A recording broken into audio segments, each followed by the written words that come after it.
Hello दोस्तों, good morning. स्वागत है आप लोगों का एमर्स अड्डा पे।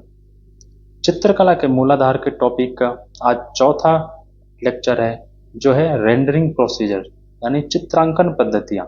चित्रों को बनाना कैसे शुरू किया जाए, उनमें क्या क्या ध्यान देने वाली बात है, इसको आज के टॉपिक में हम देखेंगे। तो चलिए शुरू करते हैं। पहले हमें क्या है, चित्रांकन होता क्या है। तो चित्रांकन का अर्थ है प्रतिरूपण। प्रतिरूपण यानी किसी चीज को बनाना जिसमें परिप्रेक्ष्य का ध्यान रखा जाए। परिप्रेक्ष्य क्या होता है? बैकग्राउंड।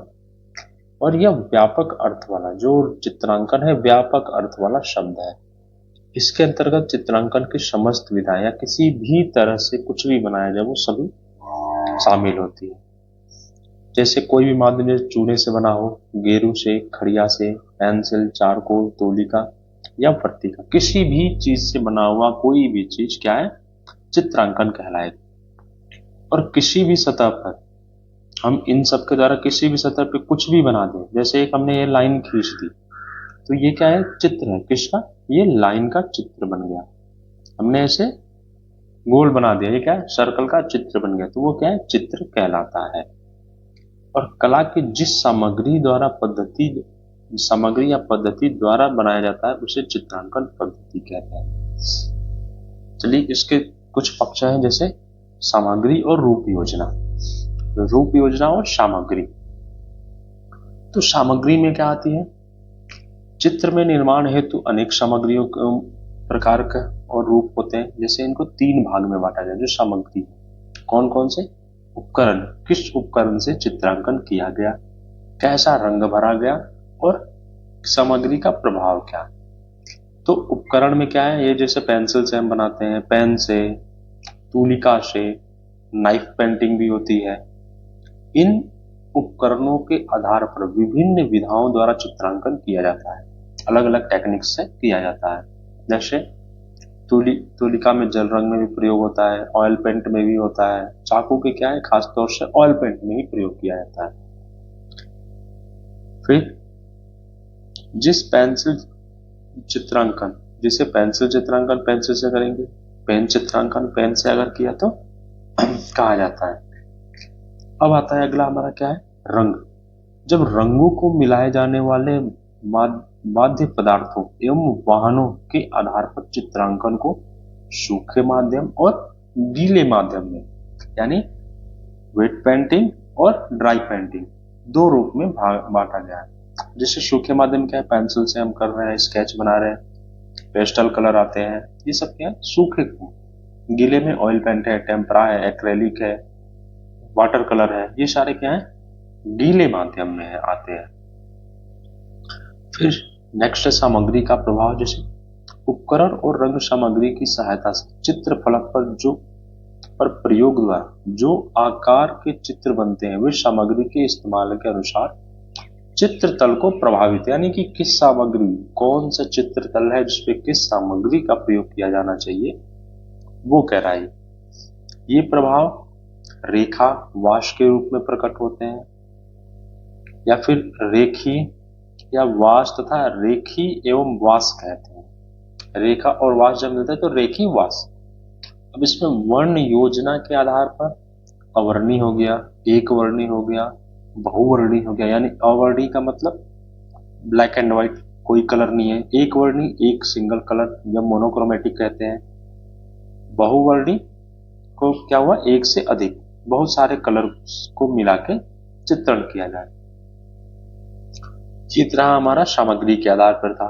अब रूप के आधार पर, तो रूप, जब चित्रकार के मस्तिष्क में सूक्ष्म एवं स्थूल रूप योजनाएं जन्म लेती है।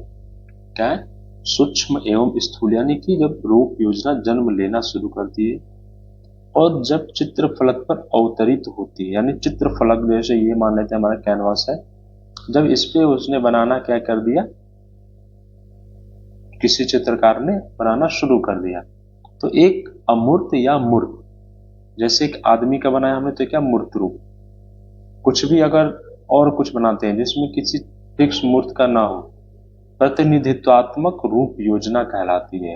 ये क्या है, उसकी प्रतिनिधात्मक रूप योजना। और अमूर्त में जैसे अज्यामिति ज्यामिति दोनों प्रकार का हो सकता है। अमूर्त में ज्यामिति यानी जैसे महल कोई ये क्यूब का बना दिया, क्यूब बन गया या कुछ भी बन गया, वो क्या हो गया ज्यामिति रूप से।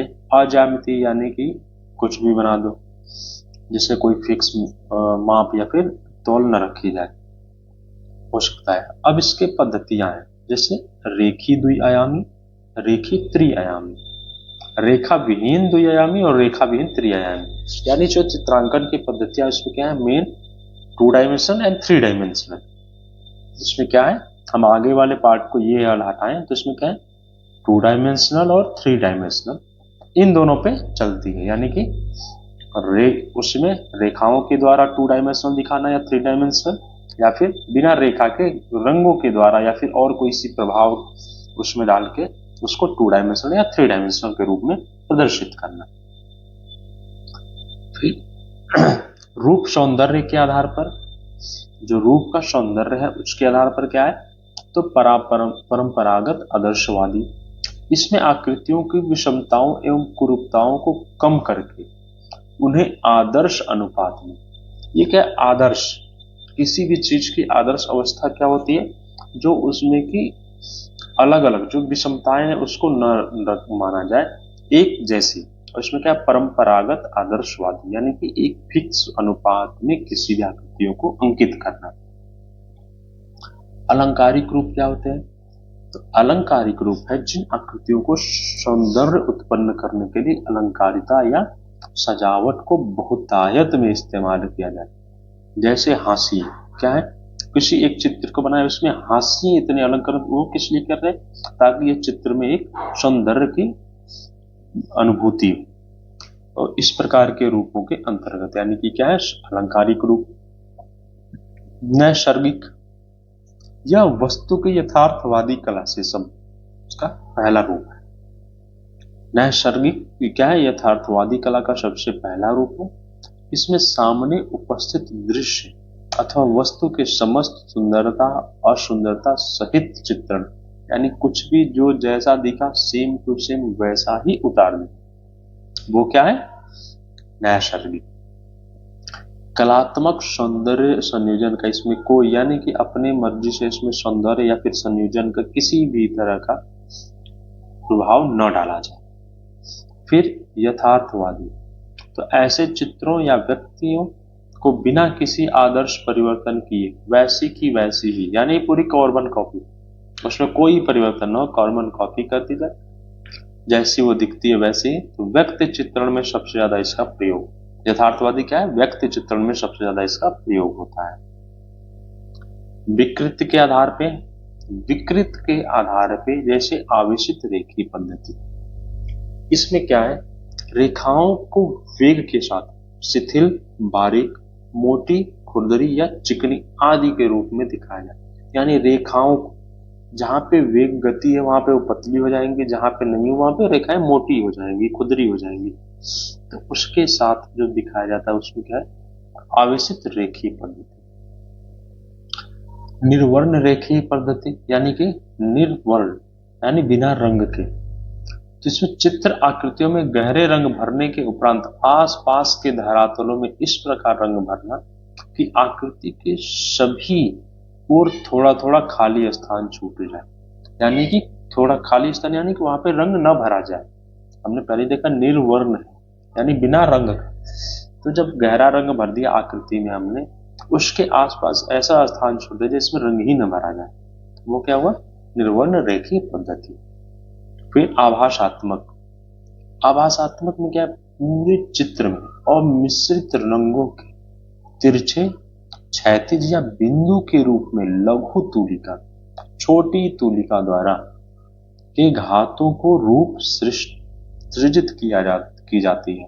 यह सृष्टि नहीं है, सृजित रूपों का सृजन किया जाता है, जिसमें सीमा रेखा नहीं होती। सबसे पहले क्या है सीमा रेखा नहीं होती, लेकिन छाया प्रकाश का भरपूर प्रयोग। आभासात्मक में क्या है, यानी छाया प्रकाश से ऐसा चित्र बनाया जाता है जिसमें ऐसा लगता है कि उसमें रेखाओं का अनुभूति होती है। यानी कि हमने छाया प्रकाश से ऐसा दिखा दिया, इसमें कोई सीमा रेखा या ये लाइन नहीं बनी है, लेकिन छाया प्रकाश ही ऐसा दिखाया गया कि ऐसा लग रहा है कि यहाँ पे किसी लाइन का आभास होता है। क्या है उसमें? उसका आभास हो रहा है। फिर घनवादी पद्धति। घनवादी में क्या है? इसमें ज्यामितीय रूप में, जैसे शंकु बना दिया, बेलन बना दिया, पिंड बना दिया, या फिर घन बना दिया, कोई भी ज्यामितीय चित्रण कर दिया, तो उसमें क्या है? वो घनवादी पद्धति। अति यथार्थवादी पद्धति क्या है? तो अति यथार्थवादी पद्धति है, इसमें वस्तुओं के विभिन्न रूप, स्थितियों एवं कई वस्तुओं के विभिन्न रूपों और प्रभावों को एक साथ एक ही चित्र में इस प्रकार संयोजना कि उनकी विचित्र, जो उनके चित्र हैं वो स्वप्न लोक के समान, यानी कि स्वप्न के, किसी भी चित्र को ऐसा बनाना कि लगे कि वो स्वप्न में देख के चित्रण किया गया है, तो वो क्या होगा? वो अति यथार्थवादी चित्रण कहलाएगा। आगे क्या है हमारा? तो आगे है हमारा द्विआयामी चित्रण। जो द्विआयामी चित्रों की रचना है वो क्या है? तो सबसे पहले क्या है? चित्रफलक द्विआयामी होता है। ये सबको पता है कि जो हमारा चित्रफलक है वो क्या है? उसमें जैसे ये कैनवास हो गया, तो इसमें क्या है? ये लंबाई और चौड़ाई दो ही चीज, इसमें गहराई नहीं है, यानी जिसमें केवल लंबाई और चौड़ाई होती है, गहराई नहीं होती। क्या है? गहराई नहीं होती। जब हम इस पर क्या है? चित्र को अंकित करते हैं, कोई भी चित्र बनाना शुरू करते हैं जिसमें केवल लंबाई और चौड़ाई का प्रभाव हो, जिसमें क्या हो? केवल लंबाई और चौड़ाई का प्रभाव हो, तो ये चित्र क्या होगा? 2 डायमेंशनल। क्या होगा? ये द्विआयामी चित्र होगा, जिसमें क्या हो? लंबाई और चौड़ाई हो, तो वो क्या है? 2 डायमेंशनल। जिसमें लंबाई, चौड़ाई और गहराई को भी दिखाया जाए, वो क्या हो? 3 डायमेंशनल। तो जब हम इसमें गहराई भी दिखाना चाहें तो ये चित्र क्या होगा? 3 आयामी, यानी 3 डायमेंशनल प्रभाव वाला होता है।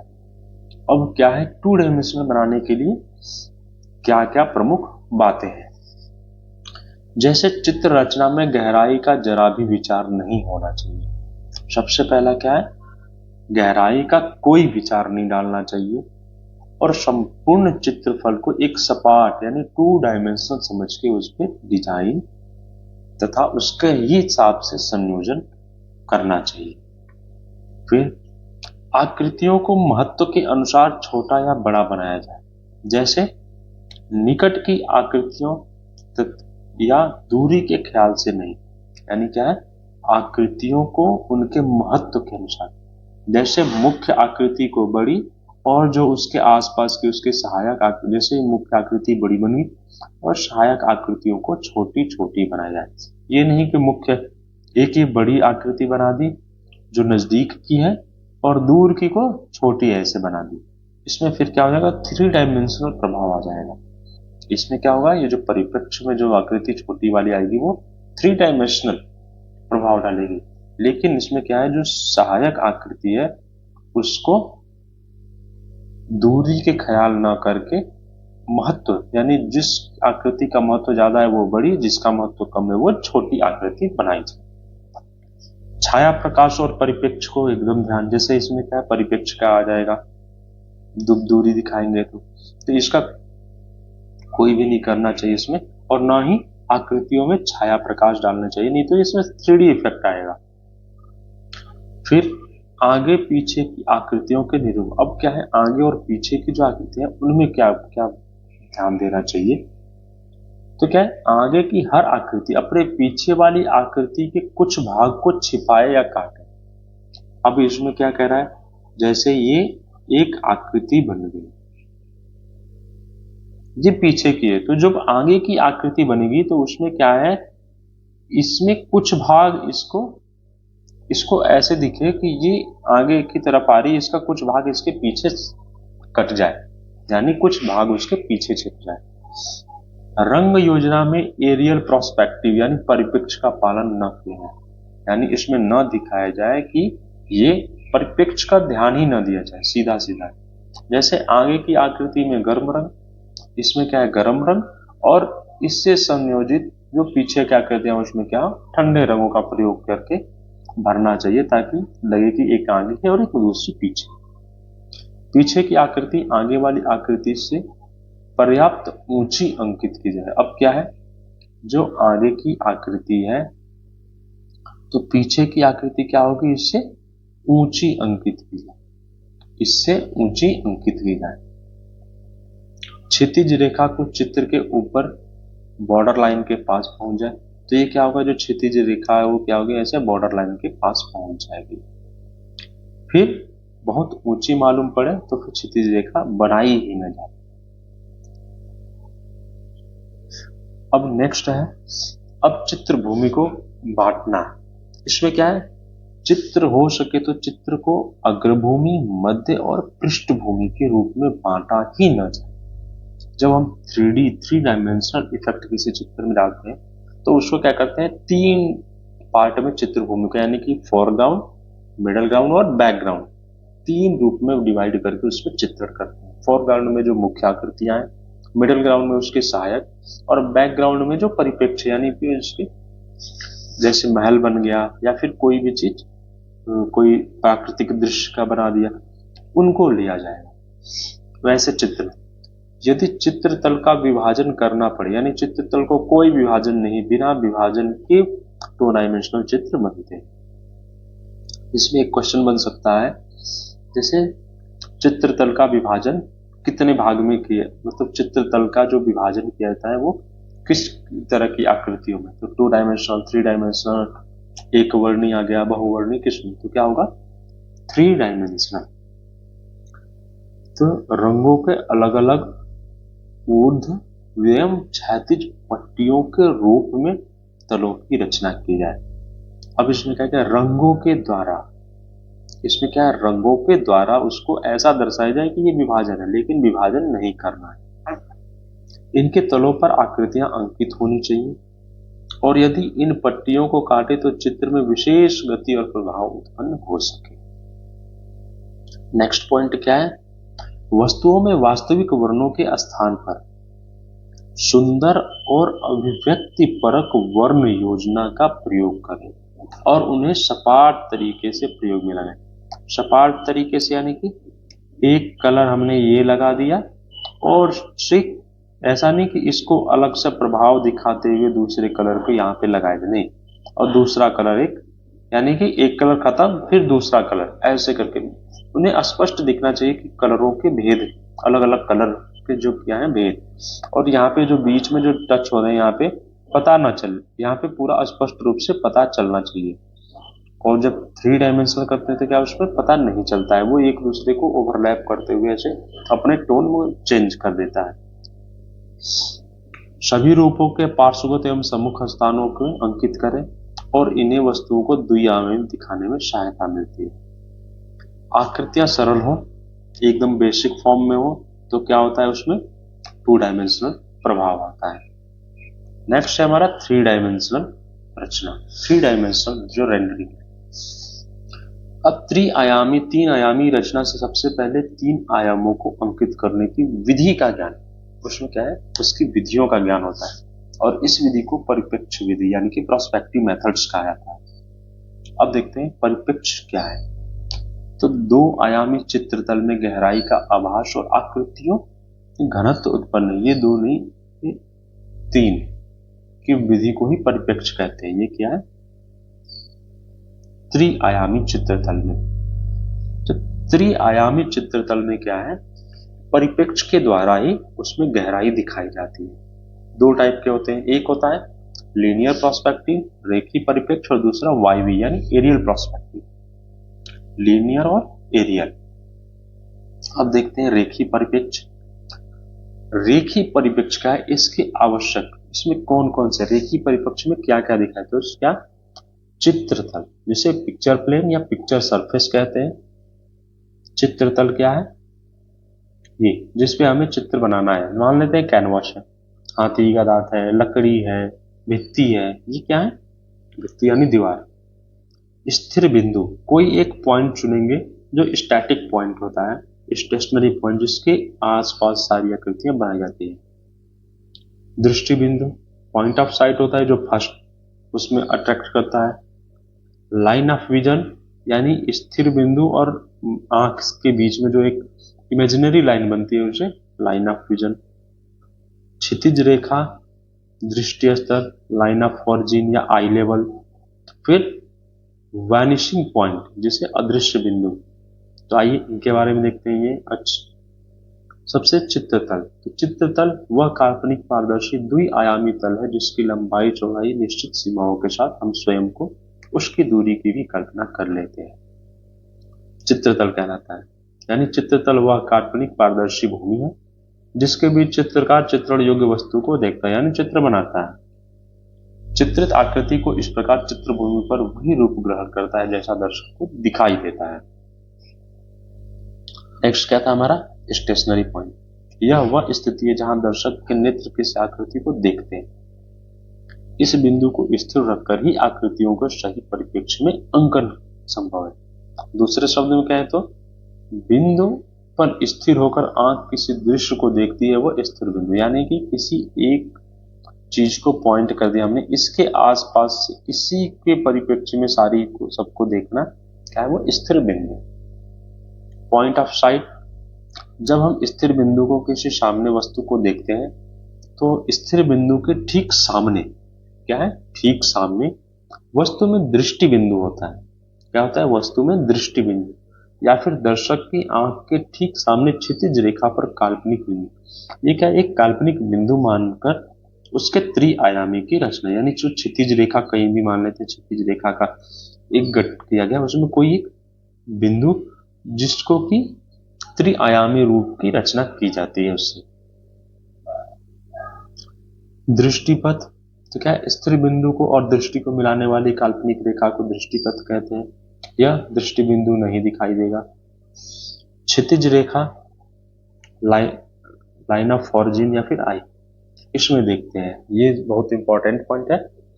स्थिर बिंदु के ठीक सामने जिस बड़ी रेखा की कल्पना की जाती है वह क्षितिज रेखा। स्थिर बिंदु हो गया हमारा किसी भी चित्र का, जैसे कैनवास हो गया जो मानते हैं आप स्थिर। अब इसके सामने जिस एक ऐसे पड़ी हुई काल्पनिक रेखा की क्या की जाती है? कल्पना, एक कल्पना की जाती है। इस कल्पना काल्पनिक रेखा को ही क्षितिज रेखा कहते हैं। ये कोई रेखा बनाई नहीं जाती, इसमें क्या है? ऐसा लगता है कि कोई रेखा का निर्माण हो रहा है, उसकी कल्पना की जाती है। और दृष्टि स्तर भी कहते हैं, क्योंकि ये आंखों के समांतर, यानी जैसे हम देख रहे हैं उसके समानांतर है, तो इसलिए दृष्टि यानी आई लेवल कहते हैं। चित्र भूमि को आर पार बाएं से दाएं किनारे की काल्पनिक रेखा जो चित्रकार की दृष्टि तल पर क्षितिज को प्रदर्शित करती है। इस रेखा का प्रयोग मुख्यतः भूदृश्य चित्रण में, यानी कि जो भूदृश्य लैंडस्केप बनाते हैं तो उसमें बहुत ज्यादा प्रयोग होता है, और वस्तु चित्रण इत्यादि में काल्पनिक ही रहती है। क्या है? वस्तु चित्रण को जब हम करते हैं तो इसमें कल्पना के रूप में, लेकिन भूदृश्य चित्रण में इसको दर्शाया भी जाता है। वैनिशिंग पॉइंट क्या है? वैनिशिंग पॉइंट में क्षितिज रेखा के वे बिंदु जहां आकृतियों की दोनों और तीनों ओर की सीमा रेखाएं जाकर मिलती हैं।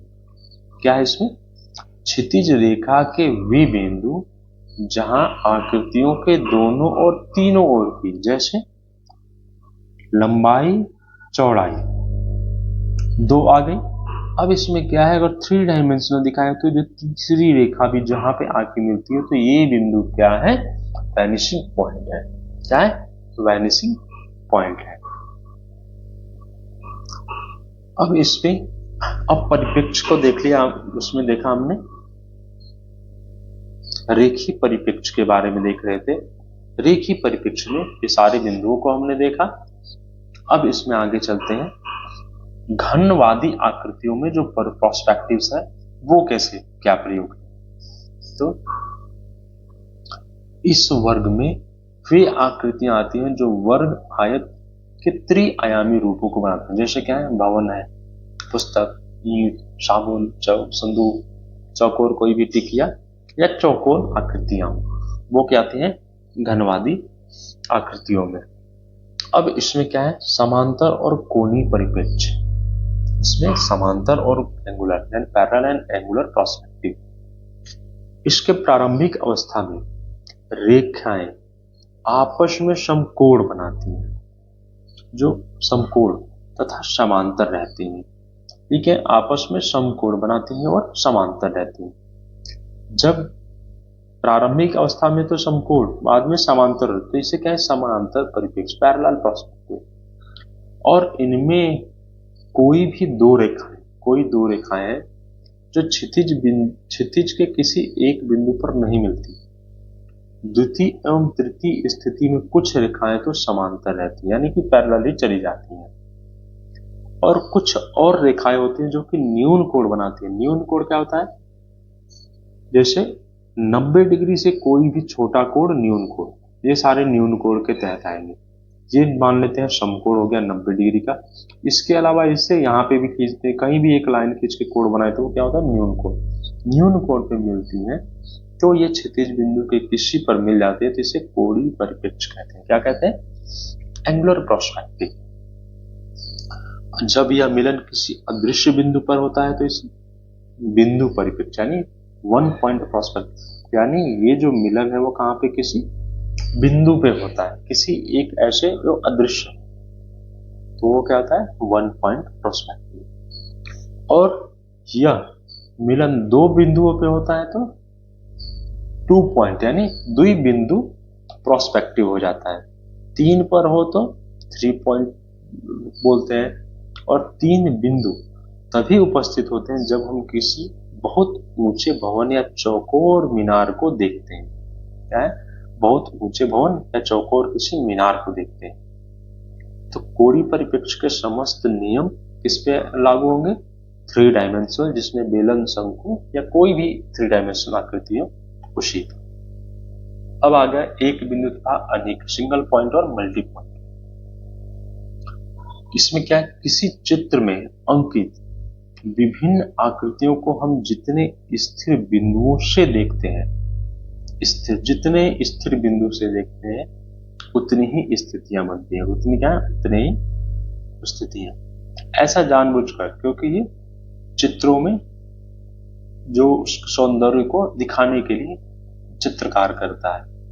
और अगर जानबूझ के ना किया जाए तो उसे क्या, त्रुटि कहते हैं। अगर जानबूझ के किया जाए तो चित्र में सुंदरता आती है, और अज्ञानवश होता है तो उसमें त्रुटि उत्पन्न हो जाती है। अब क्या है, एरियल पर्सपेक्टिव या वातावरणीय परिप्रेक्ष्य। जिस प्रकार रेखांकित आकृति द्वारा किसी ठोस वास्तविकता एवं गहराई की अनुभूति, क्या है, वास्तविकता और गहराई की अनुभूति होती है, उसी प्रकार रंगत एवं मान के आधार पर भी दिखाया जाता है। उसमें क्या है, कलर के, हम क्या अभी पीछे देख रहे थे रेखाओं के द्वारा, अब हम देख रहे हैं रंगों के द्वारा, तो वो क्या है, एरियल। रेखाओं के द्वारा रेखीय परिप्रेक्ष्य, कलर के द्वारा जो उसमें दिखाया गया उसमें क्या है, एरियल परिप्रेक्ष्य यानी एरियल पर्सपेक्टिव। सामने दिखने वाले दृश्य पर वायुमंडल का भी प्रभाव पड़ता है। क्या है, कलरों के द्वारा वायुमंडल के प्रभाव को, जिसमें वायुमंडल में धूल आदि के कण होने के कारण वस्तु धुंधली, जैसे मान लेते हैं हमारा क्या हो गया कि कैनवास, हमने यहाँ पे कोई एक आकृति बनाई, ठीक, और इसको किसी भी कलर, और इसके बाद एक और यहाँ पे दूर क्या है, एक छोटी सी आकृति बनाई, इसको थोड़े धुंधले कलर में किया, तो इसमें क्या है, इसके सापेक्ष में ये पीछे की तरफ दिखेगा, यानी कि 3 डायमेंशनल इफेक्ट आएगा। और इसमें क्या दिखेगा, वायु, यानी कि जो धूल के कणों के कारण जो आकृति में फेडनेस आ रहा है, क्या रहा है, फेड हो रही है, यानी कि धुंधली हो रही है, वो किस लिए हो रही है, वायुमंडलीय प्रभाव। तो यहाँ पे क्या दिखाएगा, वायुमंडलीय प्रभाव, यानी कि वायुमंडलीय परिप्रेक्ष्य को दर्शाया गया है। फिर उनके रंग भी बदल जाते हैं। कई बार ऐसा होता है कि उनके रंग भी बदल जाते हैं। प्रकाश की जैसे प्रकाश पड़ेगा या प्रकाश की स्थिति जैसे बदलेगी वैसे कलर में भी चेंजेस आते हैं। इसी प्रकार वातावरण के धुंध के कारण जरा सी वस्तु भी अधिक दूर दिखाई देती है। ठीक, अब वातावरण स्पष्ट होने पर दूर की वस्तु भी निकट, जैसे अगर मानते हैं बहुत धुंध हो तो ये बहुत दूर दिखाई देगी, और एकदम क्लियर हो मोशन तो ये नजदीक दिखाई देगी। चित्र में दूरी और निकटता का बोध कराने के लिए छोटा बड़ा प्रदर्शित करने के अलावा रंग के विभिन्न तान या मानों को भी दिखाया जाता है। प्रोस्पेक्टिव बाई व्यू, ये क्या है? रंगत के द्वारा छाया विधि। जो पर्सपेक्टिव बना रहे हैं वो क्या है? रंगों के द्वारा। तो ठंडे और गर्म रंग को, जैसे गर्म रंग आगे की आकृतियों में और ठंडे रंग पीछे की आकृतियों में करते हैं। तो जब ठंडे वाले अग्रगामी तथा ठंडे रंग वाले पृष्ठगामी होती हैं आकृतियां, क्या ये आकृतियां हैं? चित्र के वे भाग जिनमें गर्म रंग का प्रयोग किया जाता है और ठंडे रंगों द्वारा गए भागों को आगे दिखाई देता है। जैसे जब गर्म रंगों को प्रयोग किया जाता है तो आकृतियां क्या आगे दिखती हैं और ठंडे रंग की आकृतियां पीछे दिखती हैं। इसका यही है। इंद्रधनुष के 7 रंगतें जो है इसी क्रम में और रंगों को प्रस्तुत करती हैं। ठीक। आकारों के नंदतिक का मतलब क्या है? सौंदर्य। नंदतिक का क्या है? यानी एस्थेटिकल यानी सौंदर्य। एस्थेटिकल पर्सपेक्टिव ऑफ फॉर्म यानी आकारों की सौंदर्य परिप्रेक्ष्य। आधुनिक चित्रण में, जैसे कि आधुनिक जो चित्रण है उसमें वस्तु आकृति के वैज्ञानिक आधुनिक चित्रण, इसमें क्या है? वैज्ञानिक आधुनिक चित्रण में वस्तु आकृति के वैज्ञानिक छाया वृद्धि यानी कि साइंटिफिक प्रोस्पेक्टिव के रूप में चित्र पर अधिक ध्यान नहीं। क्या है उसमें? साइंटिफिक जो उसका प्रोस्पेक्टिव उस पर अधिक ध्यान नहीं दिया जाता है। वैज्ञानिक क्षय वृद्धि रूप के चित्रण पर अधिक ध्यान नहीं दिया जाता है। क्या उस पर ध्यान नहीं दिया जाता है? वहां यह दूसरे अर्थ में प्रयोग लाया जाता है। क्या है? दूसरे अर्थों में। क्षय वृद्धि का तात्पर्य क्या है? जैसे दृष्टि क्रम के कारण आकृति भंग को बनाना, दृष्टि क्रम के कारण किसी आकृति के भंग को बनाना। जैसे गोलाकार को अंडाकार में बदल जाता है, समकोण अधिक कोण में, न्यून कोण में समकोण जो है वो अधिक कोण या न्यून कोण में परिवर्तित हो जाए। इस प्रकार आकृति भंग को देखते देखते हम आदी हो चुके हैं और चित्रकार ऐसी अपेक्षा की जाती है। अब उसमें क्या होता है? परंतु जब उसमें क्या है? ज्यामिति सच्चाई से प्रस्तुत करें। क्या है? चित्रकार कोई सी आकृति को ज्यामिति परंतु दूरीगत अनुभूति का आनंद प्राप्त करने और दर्शक के सहज जिज्ञासा के अनुभव को एक क्रिएटिव आर्टिस्ट दूसरे प्रयोग में लाता है। उसमें क्या है? दूसरे प्रयोग। फिर इस प्रकार वह वस्तु रूप के अंकन से बचते हुए वस्तु के रूप से छाया वृद्धि की पूरी सफलता से प्रयोग, छाया वृद्धि यानी कि प्रोस्पेक्टिव की पूरी सफलता से प्रयोग अपनी रचना में करता है। क्या करता है? अपनी रचना में। अब इसमें भी कई प्रकार होते हैं। जैसे पहला है आकृतियों के आच्छादन यानी ओवरलैपिंग फॉर्म, एक दूसरे को ओवरलैप करते हुए। अब इसमें क्या है? किसी विशेष अदृश्य बिंदु को और अग्रसर तो नहीं परंतु चित्र तल से क्षितिज की ओर और क्षितिज से दृष्टि की ओर एक गति उत्पन्न होती है, उसे क्या बोलते हैं? वो होता है आकृतियों के आच्छादन। यानी एक आकृति ये बनी, ये आकृति इसको कुछ आच्छादित करते हुए दूसरी आकृति बनाई जाए, तो ये क्या होता है? फिर सहायक अंतराल के प्रयोग द्वारा prospective with the use of negative space. क्या है? नेगेटिव खाली स्थान छोड़ दिया जाए, जिसमें क्या है? रचनाकार खाली स्थान के माध्यम से दर्शक की नजरों को आकृति से दूसरी आकृति तक ले जाता है। एक आकृति ये बनाई, इसके बीच में क्या है? नेगेटिव स्पेस यानी कोई स्पेस छोड़ दिया जाए और दूसरी आकृति ये बनाई जाए।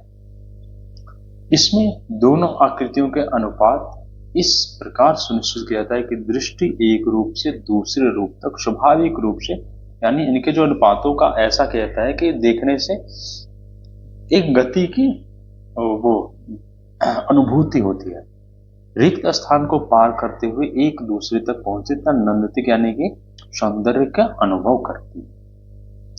निर्देशांक रेखाओं द्वारा।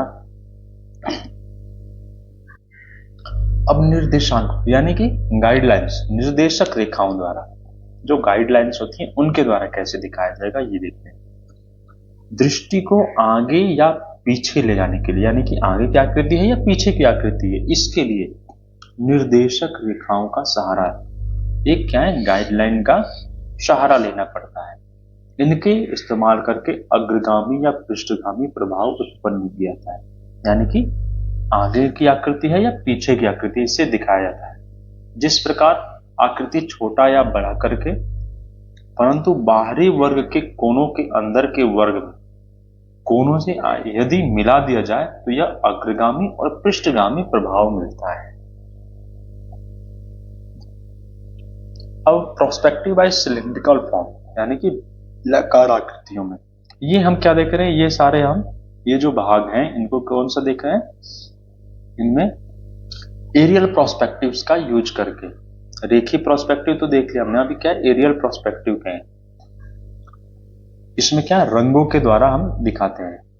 बेलनाकार आकृतियों में परिप्रेक्ष्य या छायावृत्ति अंकित करते समय जो मुख्य समझ से आती है वो उसके गोलाकार और वृत्ताकार तल। बेलन कैसे बनता है, ये बन गया, इसमें ये बनता है, ये क्या है, बेलन। अब इसमें क्या है, जब ऐसी आकृतियां दिखाते हैं तो ये जो वृत्ताकार वाला जो तल है ये उसमें समस्या आती है, कारण उसकी कोई भुजा नहीं होती, इसमें क्या है, कोई भुजा नहीं है, और जैसी बनी आकृति में होता है। अतः गोल आकृति में वृत्ताकार तलों को वर्गाकार सम, अब इसको क्या है, उसमें वर्गाकार के रूप में, ऐसे वर्गाकार रूप में इसको बांट लिया जाता है और प्रोस्पेक्टिव के रूप में सहायता होती है। सारा अंकन घनाकार की भांति कर दिया जाता है। अब इसमें क्या है, इसको घन के आकार का इसको किया जाता है, यानी कि ये बन गया ये। अब बेलन को इस प्रकार से दर्शा दिया जाता है। ये जो बेलन का फॉर्म है इस टाइप से इसको बना के इस तरह से, तो दोनों को तलों को मिलाने वाली रेखाओं को उसी प्रकार, यानी ये तो रेखाएं सेम हो जाएंगी, दोनों तल को मिला दी, लेकिन जो दो वृत्ताकार तल है उनको क्या है, वर्ग के आकार में दिखा के इसे बनाया जाता है। वर्तुल आकृतियां यानी भाई सर्कुलर फॉर्म, वर्तुल यानी circular. Prospective in circular form में क्या होता है, सेम वैसे जैसे उसमें किया गया। वर्तुल आकृतियों को छाया के रूपांकन में कोई विशेष अंतर नहीं होता, लेकिन वर्तुलाकार जैसे छाता हुआ, आधा कटा शेप के अंकन को गोलाकार तलों को अंकन की विधि अपनानी पड़ती है। जैसे गोलाकार तल के कैसे बनाया हमने, उसको स्क्वायर के शेप में, विभिन्न परिस्थितियों में गोलाकार तल अंडाकार तल में परिवर्तित।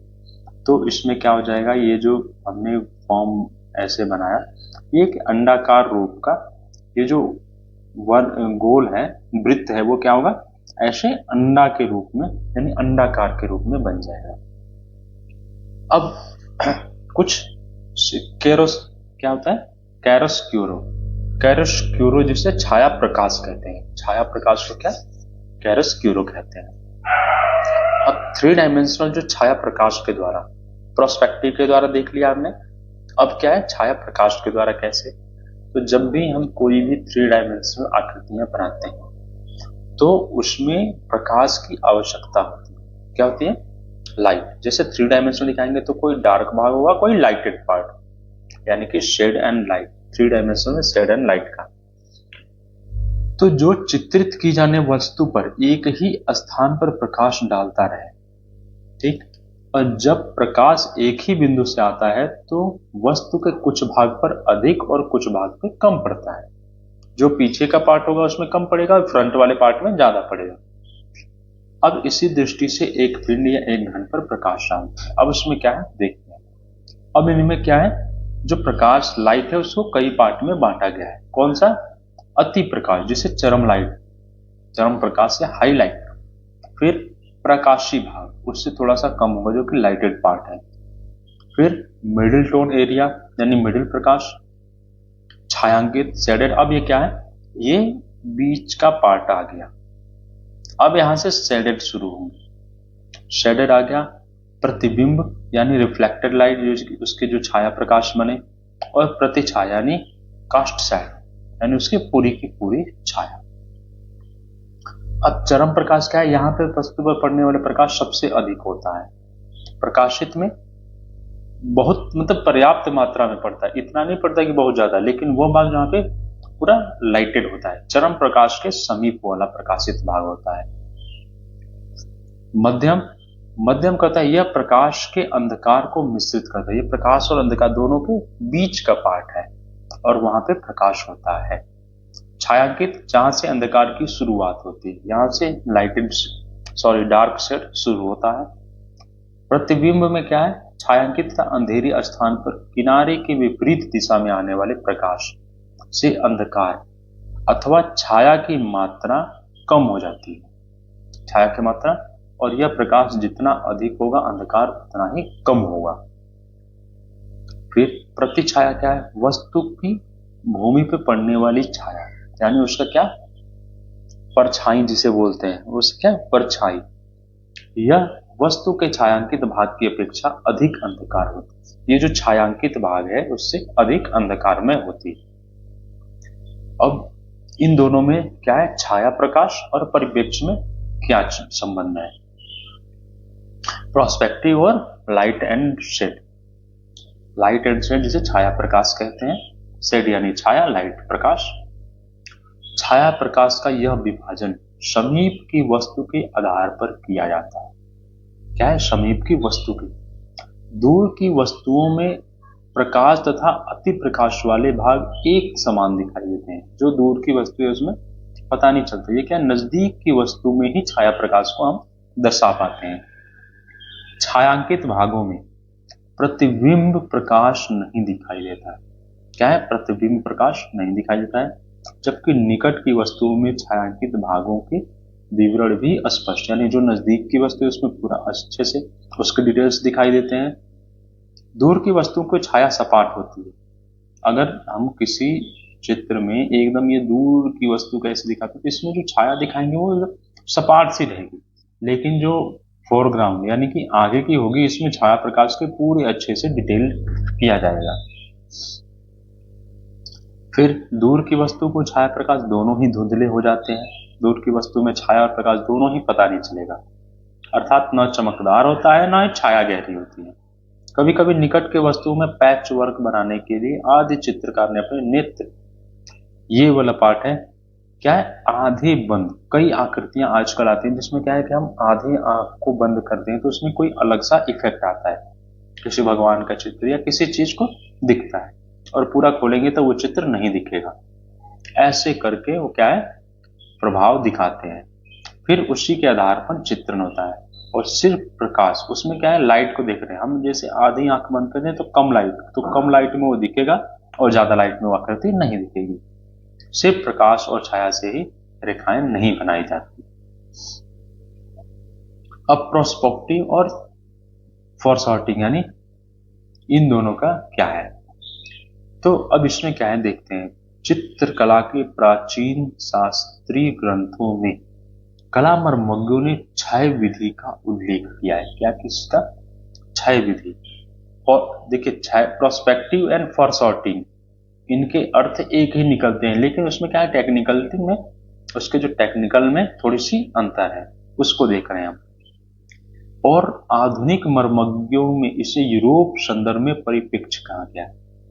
प्रोस्पेक्टिव किसमें? यूरोप के संदर्भ में, लेकिन जो हमारे कला मर्मज्ञ हैं यानी कि भारतीय जो पुराने, उसमें उन्होंने क्या है? इसे फॉरशॉर्टिंग यानी कि क्षय विधि कहा है, क्षय वृद्धि।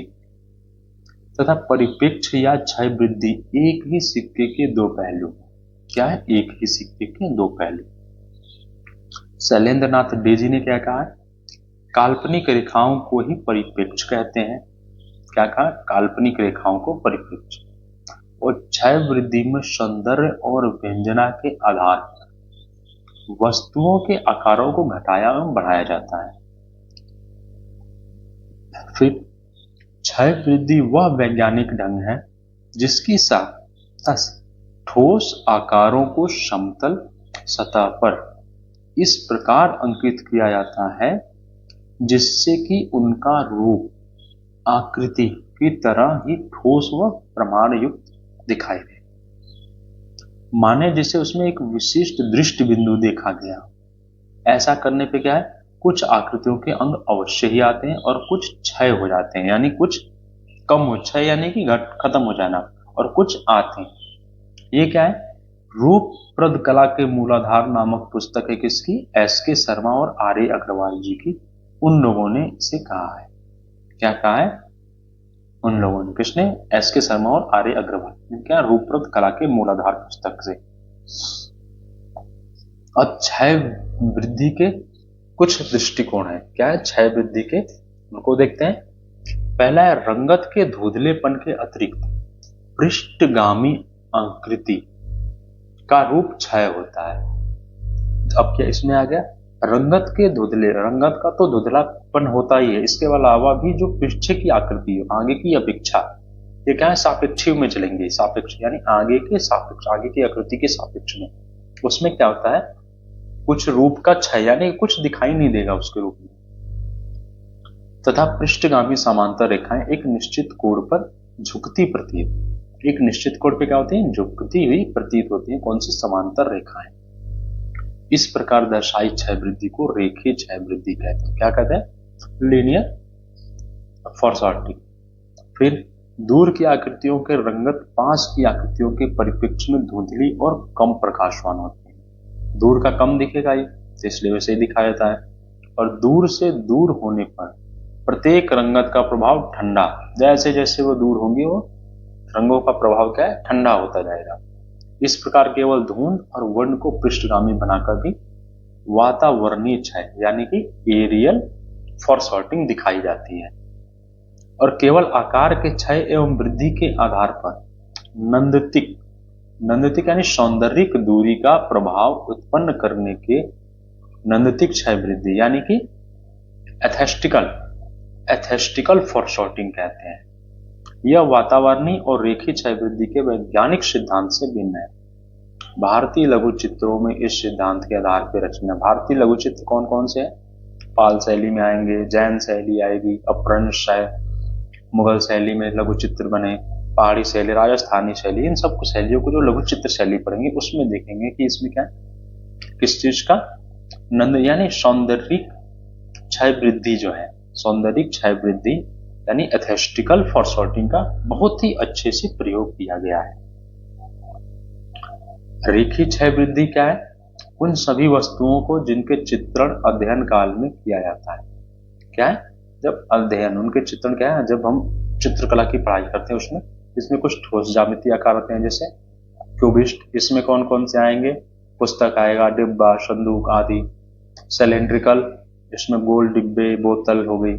और स्फेरिकल में इसके अंदर गेंद हो गया, मिट्टी का घड़ा, इस टाइप के अलग अलग आते हैं। तो इस प्रकार से वीडियो बहुत लंबा हो रहा है, तो हम आज केवल इसी को चित्रांकन पद्धतियों को ही देखते हैं। अगर वीडियो अच्छा लगे तो इसे लाइक करें और चैनल को सब्सक्राइब करें और ज़्यादा से ज़्यादा शेयर करके अपने दोस्तों तक पहुंचाएं। और दूसरे वाले वीडियो में हम जो उसके माध्यम और प्रविधियां यानी कि मीडियम एंड टेक्निक्स है उसको देखेंगे। तो चलिए, धन्यवाद।